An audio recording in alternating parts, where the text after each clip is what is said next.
অনেক শ্রদ্ধেয় একজন ব্যক্তিত্ব। কি বলবো, উনি একসময় শ্রমিক আন্দোলনের নেত্রী ছিলেন। যেই সময়টা সমাজটা অনেক বেশি অন্ধকারের মধ্যে ছিল, নারীর আন্দোলন কি জিনিস সেটা বুঝতেন না, জানতেন না, নারী অধিকার। সেই সময় তিনি শ্রমজীবী মানুষের পক্ষে আন্দোলনটা শুরু করেছিলেন। তার উত্তরসূরি হিসাবে আসলে আমরা পরবর্তী সময়ে হালটা ধরেছি। ওনার অবদান এই সমাজে কম নন। তারপরেও তিনি জাগো নারী ফাউন্ডেশনের মতো একটা ফাউন্ডেশন তৈরি করে আজকে এইভাবে নারীদের সেবা এবং সচেতন করে যাচ্ছেন। তো এই জন্য আমি আপনার কাছে কৃতজ্ঞ। এবং আজকের এই ছোট্ট পরিসর ছোট্ট হলেও মানুষগুলো অনেক বড় বড়।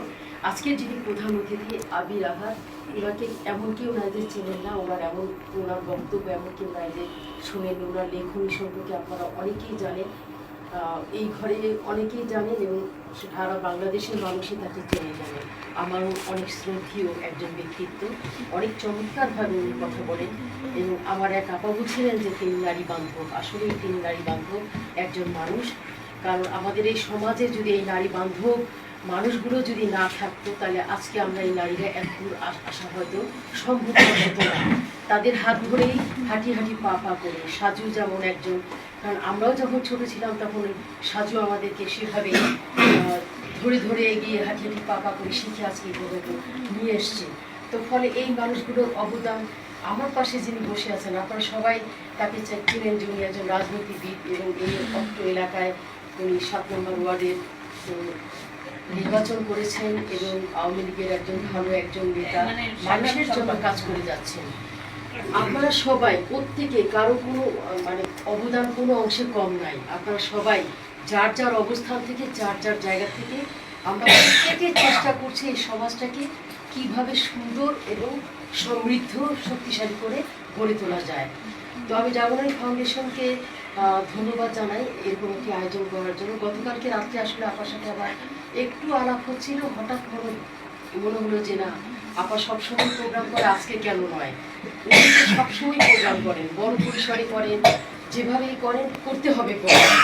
যাই হোক, হঠাৎ করে তাৎক্ষণিকভাবে প্রোগ্রামটা শুরু করলেও অনেক চমৎকার একটা প্রোগ্রাম আমরা করেছি। মোমবাতি প্রজ্বলন করে তারপর আমরা এখানে আসলে মোমবাতিটা করার উদ্দেশ্যই ছিল যে আমরা নারীরা এখন অন্ধকারের মধ্য দিয়ে আছি, আমরা যাতে মোমের আলো জ্বালিয়ে আলোয় ফিরে আসি, আলোকিত হোক নারীর জীবন। আসলে আমি একটা কথা বলি, আমি সবাইকে 8 মার্চে বিশ্ব নারী দিবসের শুভেচ্ছা জানাচ্ছি। সেই সাথে এটুকুই বলবো যে এই পৃথিবীর সৃষ্টির সেরা জীব হচ্ছে মানব জাতি। তার মধ্যে আমরা নারী এবং পুরুষ। একজন নারী তার সৃষ্টিতে নারী, একজন পুরুষ তার সৃষ্টিতে পুরুষ। একজন পুরুষের যেমন চোখ নাক মুখ সব কিছু আছে, একটা নারীরও সেম তাই আছে। একটা পুরুষের যেমন মেধা আছে, শ্রম দেওয়ার ক্ষমতা আছে, তার জ্ঞান বুদ্ধি বিবেক বিবেচনা বোধ, একজন নারীর ক্ষেত্রেও একই কথাই আমি বলব। তাহলে সবই যদি ঠিক থাকে, তাহলে আমরা কেন আমরা মানুষ না? আমরা তো মানুষ। তার সৃষ্টিতে, পুরুষের সৃষ্টিতে একজন পুরুষ, নারীর সৃষ্টিতে একজন নারী, কিন্তু আমরা উভয় মানুষ। অনেক সময় আমাদেরকে অবহেলিত করা হয় নারীকে নারী বলে, নারী মেয়ে মানুষ, কিন্তু কখনো পুরুষ মানুষ ওই অর্থে পুরুষ মানুষ কথাটা বলা হয় না। যাই হোক, আমি আর সেই যুগে যেতে চাই না। এই কথাগুলি বহু আগে বলতে বলতে আজকে এগুলো চড়াই উত্তরায় পেরিয়ে নারীরা প্রমাণ করেছে যে আসলে নারী পুরুষ এই সমাজটাকে, নারী পুরুষের সহযোগিতায়, নারী পুরুষের শ্রমে ঘামে, নারী পুরুষের মেধা শ্রমেই আজকে বিনির্মাণ হয়েছে। আজকে বাংলাদেশ দেখেন অনেক এগিয়ে গেছে। আজকে ব্যক্তি ইমেজের ক্ষেত্রেও আমাদের যে মাননীয় প্রধানমন্ত্রী শেখ হাসিনা, উনি কিন্তু আজকে ব্যক্তি একটা ইমেজ তৈরি করেছেন। কেন? উনি একটা নারীদেরকে ক্ষমতায়ন করেছে। প্রতিটি জায়গায় নারীদেরকে যেভাবে মূল্যায়ন করা হয়েছে, যেটা বিগত দিনে দেশ স্বাধীনতার পর আমরা এটা দেখিনি। উনি প্রথম উদ্যোগ নিয়ে স্পিকার থেকে শুরু করে সকল ক্ষেত্রে তৃণমূল পর্যায়েও নারীদেরকে সেভাবে চেষ্টা করেছে ক্ষমতায়ন করার জন্য, তাদের পদ পজিশন দিয়ে তাদেরকে শক্তিশালী করা, তাদেরকে এগিয়ে নেওয়া। তো আমরা আজকে যে অবস্থায় আছি, যে জায়গায় বাংলাদেশটা আছে, সেই জায়গায় আমরা বলবো যে দেখেন, আমি যে সেক্টরে কাজ করি, আজকে আমাকে শ্রমিক আন্দোলনের নেতা হিসাবে যারা আমাকে চেনেন জানেন যে গার্মেন্টস সেক্টরটা, এখানে কিন্তু 80% নারী শ্রমিক কাজ করে। তাদের শ্রমঘামেই কিন্তু আজকে দেশের অর্থনীতির চাকা ঘুরে। আজকে শ্রমজীবী মানুষের শ্রমের বিনিময়ে কিন্তু আজকে এই দেশটা অনেক বেশি শক্তিশালী। আগে একটা সময় এই দেশটাকে বলা হতো ঝড় তুফানের দেশ, এবং এই দেশটাকে বলা হতো যে মৌলবাদীদের দেশ, এবং এখানে নারীরা শুধু ঘরে থাকে, বাচ্চা জন্ম দেয়, আর এছাড়া তাদের কোনো কাজ নাই, ঘরে দাসীবান্দির মতো তারা কাজ করে। কিন্তু তারা যে মানুষ, তারা যে চাকরি করতে পারে, তারা যে শিক্ষিত হতে পারে, তারা সমাজে যে 8-10টা সব কিছু এই সমাজটাকে যে বিনির্মাণের ক্ষেত্রে তাদের যে অবদান এত বেশি হতে পারে, এটা আগে কেউ উপলব্ধিটা করতে পারে নাই। তো যাই হোক, আমরা আজকে খুব গর্বের সাথে বলি যে আজকে আমাদের এই সমাজটাকে এগিয়ে নেওয়ার ক্ষেত্রে নারীদের অবদান সবচাইতে বেশি। এবং আমরা যদি বলি আজকে রেমিটেন্স, আজকে দেশের বাইরে থেকে যে রেমিটেন্স আসতেছে, আজকে দেশে যে পদ্মা সেতুর মতো সেতু বানাচ্ছে সরকার, এই শ্রমজীবী মানুষের শ্রমঘামের পয়সা রেমিটেন্স থেকে, আজকে গার্মেন্টস শিল্প থেকে যে টাকাটা আসতেছে সেখান থেকেও আজকে সমাজ অনেক দিকে উপরে ধাবিত হচ্ছে। আজকে দেখেন, আমরা এখন বিদেশে গেলে আমরা বলি বাংলাদেশ হচ্ছে একটা ইন্ডাস্ট্রিয়াল দেশ, তার মানে এখন আর ঝড় তুফানের দেশ বা নারীদেরকে বন্দি, এই কথাটা এখন আর মুছেই গেছে। এবং মৌলবাদীর দেশ এই কথাটা আজ আর কেউ বলে না। একটাই মাত্র কারণ, আমরা বলি গর্ব করে যে দেখো, তোমরা এতদিন বলতাম নারীরা শ্রম দিতে জানে না, নারীরা শুধু ঘরে থাকতে চায় আর অন্যের ঘাড়ে বসে খেতে চায়। কিন্তু এটা নারীরা প্রমাণ করছে যে ভোরবেলায় কাজে যায়, রাত 12টার পরে সে ঘরে ফিরে, ঘরের কাজ, সমাজের কাজ, কলকারখানার কাজ করে আজকে তারা প্রমাণ করছে যে এই দেশটা আসলে শ্রমভাবে পরিণত একটা দেশ। তার মানে নারীরা অলস না, নারীরা অন্যের ঘরে বসে খাওয়া পছন্দ করে না, নারীরা সুযোগ পেলে লেখাপড়া শিখে শিক্ষিত যে যেখানে যার যেখানে যোগ্যতা অনুযায়ী, লয়ার, ব্যারিস্টার থেকে শুরু করে ডাক্তার, ইঞ্জিনিয়ার, কোথায় না নারী। বড় আজকে ক্যাপ্টেন হচ্ছে নৌবাহিনীতে, সকল জায়গায় নারী আজকে সবকিছু। আইজি আমি এইবারে তুলে ধরছে পুলিশ প্রশাসন, যে প্রশাসনেও কতজন লেফটেন্যান্ট কর্নেল হয়েছে, এগুলো সব তারা তুলে ধরছে। তার মানে কি, নারীদের আগ্রহ, ইচ্ছা, নারীরা দুর্বল ছিল না কখনোই, কিন্তু নারীদেরকে এই সুযোগটা বা সাহসটাই দেয় নাই। আমাদের এই জন্মগতভাবেই আসলে পরিবার থেকে বলা হতো ছেলেরা চাকরি করবে, থেকে ছেলেদেরকে স্কুলে পাঠাও, পড়াশোনা করাও, আর মেয়েদেরকে দুদিন পর বিয়ে দিয়ে দেওয়া হবে, ওদেরকে অল্প লেখাপড়া করাও, আর নয়তো বা লেখাপড়া না করাইলেও চলে, তারা ঘরের কাজ করবে, বাচ্চা টাচ্চা সামলাবে। কিন্তু আজকে সেই দিন কি আর আছে? এত জিনিসপত্রের যে দাম, কোনো কারণে একটা মানুষের উপার্জনে কি একটা সংসার চলে না। তো সেরকম একটা পরিবার যখন অর্থনৈতিকভাবেও যদি আমি চিন্তা করি, তাহলে সেই ক্ষেত্রেও কিন্তু স্বামী স্ত্রী উভয়কেই কাজ করতে হবে, তা না হলে একটা সংসার সুন্দর হবে না। একজন আরেকজনের ঘরে বসে খাওয়ার মতো দিন আর নাই। ঘর ভাড়া থেকে চিকিৎসা থেকে শুরু করে শিক্ষা খাতে সব জায়গায় এত বেশি সবকিছুর মূল্য বৃদ্ধি হয়েছে, তো ফলে সেখানে একজনের আয়ে দুইটা বাচ্চা বা একটা বাচ্চা সহ একটা পরিবার চালানো মোটেও সম্ভব হচ্ছে না। তো সেই কারণে স্বামী স্ত্রী দুজনকেই কাজ করতে হচ্ছে, কিন্তু সমঝোতাটা দরকার। ভাই যে কথাটা বললো যে কেন আজকে আমাদের মধ্যে ডিভোর্সটা হয়ে যাচ্ছে, আসলে হঠাৎ মানে আগে তো নারীরা শত নির্যাতনেও সয়েও ভাবতো সমাজের ভয়ে যে আমি তাকে ডিভোর্স করব, বাবা মা কি বলবে, বা সন্তানটা বাবাহীনভাবে বড় হবে, বাবার স্নেহ মায়া মমতা থেকে বঞ্চিত হয়ে বড় হবে, মানে যে কোনো কারণে সন্তানের মুখের দিকটা কেউ মানুষ নির্যাতন সয়েও কিন্তু সংসারগুলা করতো। এখন কিন্তু মানুষ সেটা আর ভাবছে না। মানুষ ভাবতেছে যে আমি একটা মানুষ, আমি কাজ করতেছি, আমি আমার সংসারেও কাজ করতেছি, আমি সন্তান জন্ম দিলাম, সন্তানের সেবা করতেছি, স্বামীর সেবা করতেছি, তারপরেও যদি আমার মূল্যায়নটা না থাকে, তাইলে এইভাবে নির্যাতন সয়ে আমার জীবন পার করার কোনো প্রয়োজন পড়ে না। এ কারণে এখন মানুষ ত্যাগটা করতে চায় না, সেই ত্যাগের জায়গাটা মানুষরা থাকতে চায় না। তবে আমরা যেটা বলি, আমাদের উচিত হবে আমরা যেটা উভয়কে স্যাক্রিফাইস করতে হবে। পুরুষদের দৃষ্টিভঙ্গি চেঞ্জ হলে আর ডিভোর্স হবে না, দৃষ্টিভঙ্গিটা চেঞ্জ হবে। নারীকে আমি এইভাবে দেখলে আর সমস্যা হয় না। আমরা আমাদের কথা তাই, আমরা যদি সমঝোতা করে চলি, ও পরিশ্রম করে আসছে, আমিও পরিশ্রম করে আসছি। বিদেশে গেলে দেখেন, যে আগে যায় ছেলে কি আর বউ কি আর হাজবেন্ড কি, যে আগে যাবে সেই রান্না করবে। তো এটা মিলেমিশে, তার মানে আমাদের দেশে রান্নাটারে শুধুমাত্র মনে করে বউ ছাড়া রান্না করার আর কোনো মানুষ নাই। কিন্তু পৃথিবীতে কোনো কাজই কারোর জন্য নির্ধারণ হয় নাই, সব কাজই সবার জন্য। হোটেলগুলোতে বাবুর্চি ছেলেরা আছে না, বড় বড় শেফ ছেলেরা আছে না, তাহলে আমি কেন ভাববো যে আমার ঘরে রান্নার কাজ শুধু একটা নারীর জন্যই, বউয়ের জন্য, মায়ের জন্য, বোনের জন্য, ভাইয়ের জন্য নয় কেন, বাবার জন্য নয় কেন, নয় কেন কোনো স্বামীর জন্য? এটা হচ্ছে সবাই সবার কাজ ভাগ করে নেওয়া। এক একজন এক এক ভাবে নিলে একটা সংসারে সমঝোতা থাকলে কিন্তু এই সমস্যাগুলো আর হয় না। একজন যদি আরেকজনকে বুঝতে শিখি তাহলে ডিভোর্স হওয়ার কোনো প্রয়োজন হয় না।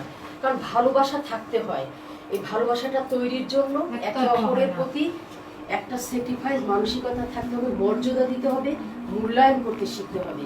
এই জিনিসগুলো আমরা যদি একে অপরে করি তাহলে আমার মনে হয় যে আমাদের সমাজ ব্যবস্থার যে অবক্ষয় সেটা আর হবে না। আমি অবক্ষয় বলবো না, এটারও প্রয়োজন ছিল। এটাও আজকে নারীরা এটা করে প্রমাণ করে দিছে যে দেখো নারীরাও নিজের পায়ে দাঁড়াতে পারে, নারীরাও নিজেদের দায়িত্ব নিতে পারে, তার সন্তানকে মানুষ করতে পারে, বড় করতে পারে।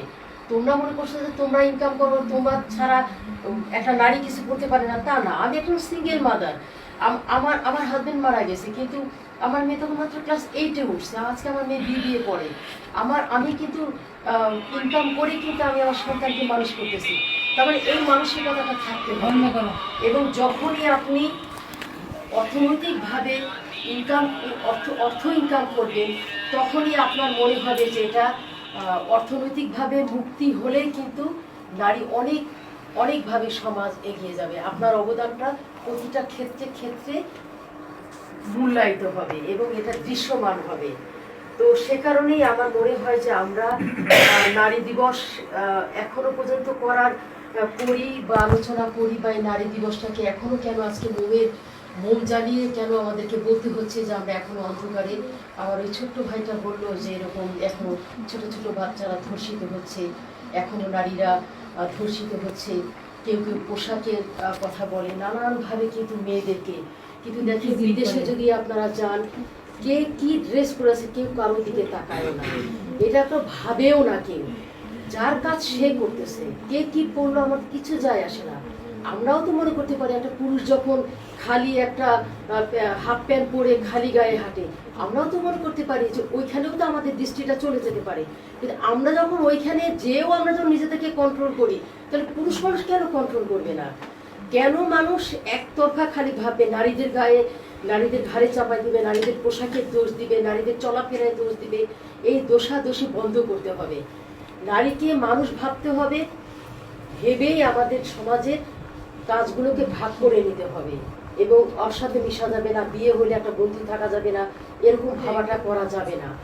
বন্ধু তারও যেমন আছে তারও যেমন আছে, উভয়কে বুঝতে হবে। আর বন্ধু থাকলেই যে একটা খারাপ কিছু ঘটে যাবে এরকম না। বন্ধু বান্ধব থাকা উচিত মানুষের মানসিক রিক্রিয়েশন হওয়ার জন্য।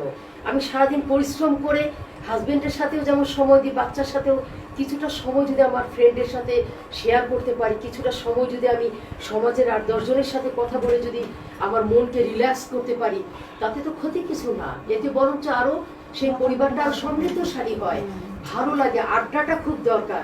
আমার অনেক সময় ছেলেরা আড্ডা দেয় গ্রামে গঞ্জে, কাজ করার পরে সন্ধ্যায় দোকানে, পায়ের দোকানে, সব জায়গায়। এখনো কিন্তু গ্রামে নারীরা আড্ডা দেয়, আড্ডা দিতে শিখে নাই। যাই হোক, কিন্তু এখন আবার আড্ডা দিচ্ছে বারান্দায় বসে আলাপ আলোচনার ভিত্তিতে। এটা দরকার আছে, মানুষের মানসিক রিক্রিয়েশনটা দরকার। একটা নারী বলেন পুরুষ বলেন, প্রতিটা মানুষেরই একটা সারাদিন যে চাপ থাকে, কাজের চাপ, শারীরিক মানসিক চাপ, সন্তান, অনেক টেনশন, সেটাকে যদি রিল্যাক্স করতে হয়, সেটাও আলাপ আলোচনা শেয়ারিংয়ের দরকার আছে, আড্ডার দরকার আছে, একটু গান গাওয়ার দরকার আছে, একটু কথা বলার দরকার আছে। আজকে দেখেন আমরা ধর্মীয়ভাবে আমরা এই দেশটা কিন্তু যখন স্বাধীন হয়েছে তখন কিন্তু স্বাধীনতার আগে কিন্তু মানুষের ভাবনাটা ছিল এই দেশটা হবে অসাম্প্রদায়িক একটা দেশ। এই যুদ্ধ লড়াইটা যখন করছে আজকে আমাদের আমাদের মুক্তিযোদ্ধা ভাইরা, এই দেশটাকে যখন এটা পূর্ব পাকিস্তান ছিল, পাকিস্তানের পূর্বে কিন্তু ভাষার জন্য আমাদের দেশে লড়াই করতে হয়েছে। তারা বলছে উর্দু ভাষা হবে, আমরা পূর্ব বাংলা বলছি যে না, আমি এটা আমার মায়ের ভাষা, আমরা মা বাংলায় কথা বলি, অতএব আমরা হিন্দিতে বলতে উর্দু ভাষা এখানে চলবে না। তো সেজন্য আমাদের ভাইরা কিন্তু জীবন দিয়ে প্রমাণ করে গেছে যে আমাদের ভাষাটা আমাদের জীবনের জন্য কত গুরুত্বপূর্ণ, এবং সেই ভাষায় আজকে আমরা কথা বলতেছি। সেখান থেকে সাহস নিয়ে, শক্তি নিয়ে আমরা স্বাধীন সার্বভৌমত্ব একটা দেশ স্বাধীন করলাম। কেন করলাম? যে আমাদের একটা দেশ আলাদা থাকা, আমাদের এই দেশ আমাদের মতো করে স্বাধীন দেশে আমরা স্বাধীন মতো বাঁচতে পারি। ধর্ম, বর্ণ, জাতি, ধর্ম, বর্ণ নির্বিশেষে। এখানে হয়তো মুসলমানের সংখ্যা বেশি, হিন্দুর সংখ্যা কম, বা খ্রিস্টানের সংখ্যা আরো কম, বুদ্ধিস্টদের সংখ্যা আরো কম। তাতে কি, মহান মুক্তিযুদ্ধে কিন্তু সকলেরই অবদান ছিল। বিশেষ করে শ্রমজীবী মানুষের অবদান সবচেয়ে বেশি ছিল। যাদের টাকা ছিল তারা দেশের বাইরে চলে গেছে, বিভিন্ন জায়গায় নিরাপদে নিজ জায়গায় চলে গেছে। কিন্তু এই দেশে খেটে খাওয়া গরিব মানুষগুলা, শ্রমজীবী মানুষগুলাই জীবন দিয়ে লড়াই করছে, যুদ্ধ করছে। কেন করছে? সুন্দর একটা স্বাধীন সার্বভৌমত্ব অসাম্প্রদায়িক দেশের জন্য। তো আজকে আমরা দেখেন সেই সময় ইউনিভার্সিটির মেয়েরা সবাই কিন্তু শালীন ছিল, শাড়ি পরছে কত সুন্দরভাবে। অশালীন কিন্তু কোনো নারীরা ছিল না। তাদের, আমরা যদি ভাষা আন্দোলনে যে নারীরা আন্দোলন করছে তখনও তাদের কত সুন্দর পোশাক ছিল। আর এখন কিন্তু হিজাবের সংখ্যা বেড়ে গেছে। আপনারা অন্যভাবে নিয়েন না, এটা অন্যভাবে ধর্মীয় দিক থেকে নিয়েন না। কিন্তু আমার কথা হচ্ছে যে দেখেন, আমরা দিনে দিনে কিন্তু সমাজটাকে দেখছি যে পিছিয়ে যাচ্ছে। 71 সালে নারীরা কত স্বাধীন ছিল, কত সুন্দর ছিল, চমৎকার ড্রেস ছিল তাদের। তো তারা শাড়ি পরছে বা যাই পরছে, তার কিন্তু অশালীন কেউ ছিল না। কিন্তু এখন কিন্তু নারীরা হিজাব করতেছে, হিজাবগুলো বেশি বানাতে চায় না। চাইনিজরা কি হিজাব পরে? কোনো চায়না মেয়েদেরকে দেখছেন? চায়না মেয়েরা কি পরে চায়নায় গেলে? আবার চায়নারা যদি অন্য দেশেও আপনারা যান, দেখবেন তারা কি ড্রেস পরে। যাই হোক, কিন্তু হিজাবটা বানায়া ওরা আমাদের দেশে সেল করতেছে। আমি যদি জিজ্ঞেস করি এত বোরখার সংখ্যা বাড়লো কেন, বলে আপা এক কাপড় পইরা সুবিধা আছে, এত ড্রেস পাল্টানো লাগে না, খালি বোরখাটা পরে দৌড়াই, বাচ্চারা আনা লাগে, নেওয়া লাগে। মানে এই যে মানুষের একটা টেন্ডেন্সি, এই যে একটা মানসিকতা, এই যে একটা চিন্তাধারা, এটার কারণে কিন্তু আস্তে আস্তে দেখা যাচ্ছে যে মানুষ পিছিয়ে যাচ্ছে। মানুষের চিন্তা ভাবনাগুলি, মগজটা অন্যভাবে ধুলাই হয়ে যাচ্ছে। হিজাবটা মেয়েরা ফ্যাশন হিসাবে নিতেছে, যে হিজাবটা পরলে দেখতে খুব সুন্দর লাগে। ধর্মীয় দৃষ্টিকোণ থেকে পড়তেছে, ব্যাপারটা এমনও না। কিন্তু দেখেন, তারপরেও এগুলো আমি তারপরেও যারা পড়তেছে, বা আমি এটার পড়া না পড়া যার যার ব্যক্তিগত ব্যাপার, কিন্তু আমার কাছে মনে হয় যে সেই আগের দেশটাকে, আগের দিনগুলোকে ফিরে পেলে মনে খুব ভালো ছিল। বেগম রোকেয়া এত সুন্দর একটা লম্বা হাতার একটা ব্লাউজ পরতো, মাথায় ঘোমটা। এই যে আমাদের মাননীয় প্রধানমন্ত্রী কত শালীন। কিন্তু এই জিনিসগুলো আমরা ধীরে ধীরে হারাচ্ছি। দিনে দিনে সেই সব আমাদের সংস্কৃতি বলেন, আমাদের দেশের যে সক্রিয়তা, সেগুলো আমরা ধীরে ধীরে হারাচ্ছি। তো আমরা আসলে এগুলো করতে চাই না। আমরা কাজ দিয়ে প্রমাণ করতে চাই, মেধা দিয়ে, মনন দিয়ে প্রমাণ করতে চাই, শ্রম দিয়ে প্রমাণ করতে চাই যে আমরা মানুষ, এবং আমরা আমাদের দেশটাকে মেধা, মনন, শ্রম দিয়ে এগিয়ে নেব, পোশাক দিয়ে না। হিজাব পরলেই আমি অনেক ধার্মিক হয়ে গেলাম, অনেক ভালো হয়ে গেলাম, আর যারা হিজাব পরতেছে না তারা খুব খারাপ, তারা বেহেশতে যাবে না, এরকম ভাবার কোনো কারণ নাই। যাই হোক, আমি আর ওই ধর্মীয় অন্যলাইনে অন্যভাবে কেউ নিয়েন না আমার কথায় কষ্ট পেলে। কিন্তু আমরা চাই সুন্দর একটা সমাজ ব্যবস্থা, নারী পুরুষের একটা সুন্দর, একটা হাতে হাত মিলে একটা মেল বন্ধন করে আমাদের এই সমাজটাকে এগিয়ে নিব। সুন্দর একটা রাষ্ট্র ব্যবস্থা হবে, যে রাষ্ট্র ব্যবস্থায় আমরা সবাই শান্তিতে বাস করতে পারবো। আমরা শান্তি চাই, শান্তির পক্ষে আমরা আমাদের সন্তানদেরকেও সেভাবে গড়ে তুলব, মেধা, মনন, শ্রম দিয়ে মানুষ হিসাবে মানুষ করে দেখার মতো করে। ধন্যবাদ। আমি আর কথা না বলি, সবাইকে